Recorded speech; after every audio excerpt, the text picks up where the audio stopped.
Hey everyone, thanks for tuning in to our RentoMax Salesforce demo.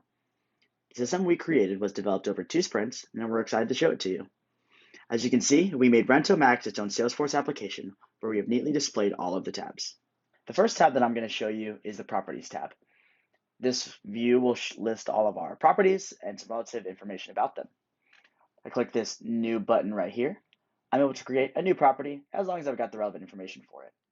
When I click on a property name, it'll bring up the said property.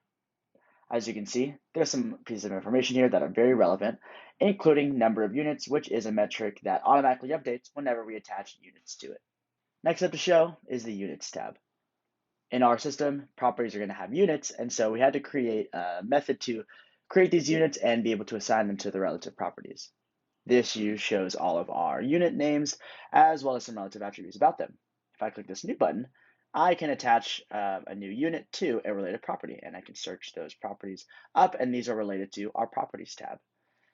When I click on a unit name, it will show me all of the properties about that, about that unit, including rent, the related property, and the unit type as well.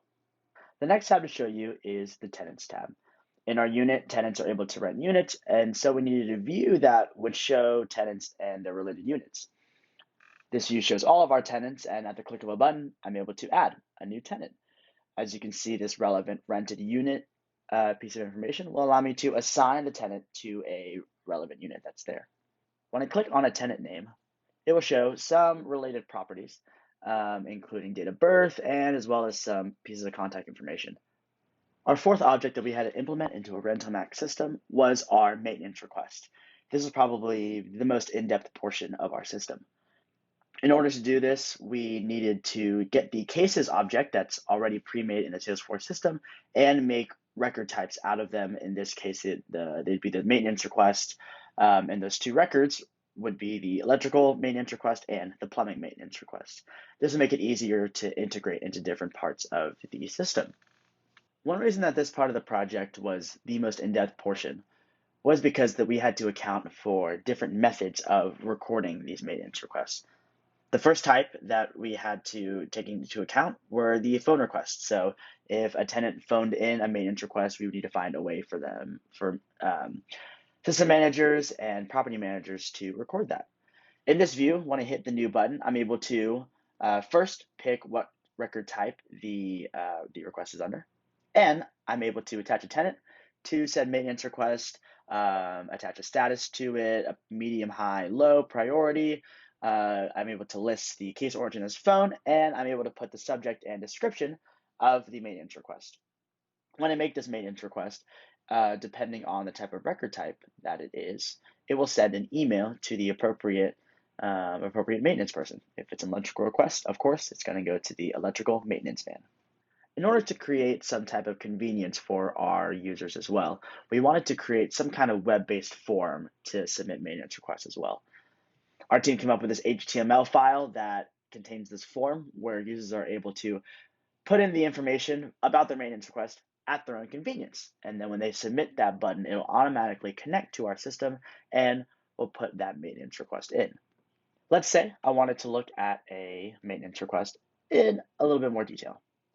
When I click on it, you'll see on the right side, we have all the attributes that I mentioned beforehand. From cases, we move on to reports. One of the great things about Salesforce is you're able to create reports about some of the objects.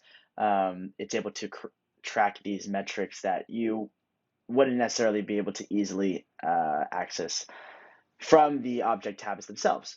For example, if we want to look at our property report. The property report that I've assembled here shows, takes the properties and their assigned units, and it kind of analyzes the metric of monthly rent in between there. You can see that there's a sum, an average, max, and minimum of these rent units. Another relevant report is our unit report. This report in specific categorizes units via their apartment and townhouse, therefore their unit type, as well as the rental status. This box in here shows apartment units that have been rented out. And whenever I click a square, you'll see that a kind of mini subreport is created that will show those different units that are under that. The next report that we found relevant was our tenant report. Our tenant report takes all of our tenants and categorizes them in the rented unit type, either apartment or townhouse. As you can see, all of our tenants that live in properties thus far live in apartments.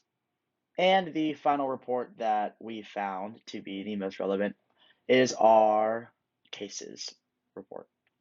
As you can see, our cases report, similarly to the unit report, takes our entire object and breaks it down and groups them into these two different categories. The first one is priority, so we see high, medium, and low. And it also organizes it by the status, pending, in process, and escalated. Once again, just like in our unit report, if I click a square, this one in particular is the in process and medium maintenance request. We see that on the bottom, we have these different maintenance requests that fall into that subsection. Finally, we see our dashboards. Dashboards are really helpful when it comes to compiling different portions of reports and putting them into one nice consolidated screen. If you're trying to find different metrics at different times, it's going to be a little bit cumbersome to dig through every single report that you've made. The first dashboard I want to show is our tenants, properties, and units dashboard. As you may notice, a lot of the metrics that are on this dashboard are found in our reports, but it is much more visualized one. We see some horizontal bar charts here, some vertical ones as well, some emphasized metrics as well as a pie chart here, and also some mini reports that we can see down here as well. Once again, this data is straight from the reports that we've already made, but it puts it all on one screen so you can easily see it. The second report I want to mention is our maintenance request dashboard. This dashboard, I feel like, is our most helpful dashboard that we've created. This one, once again, straight from our maintenance request report, takes all of our maintenance requests and categorizes them in our priority as well as their status, high, medium, low, pending, in process, and escalated as well. We can see our total number of cases into this pie chart, and they're separated between electrical and plumbing. And once again, we see some vertical graphs going a little bit deeper into the metrics that are relevant here. This is relevant to system managers who want to see where a lot of our maintenance requests are being consolidated in and what recurring problems keep showing up. Once again, thanks so much for listening to our RentoMax Salesforce demo. I hope you have a great day.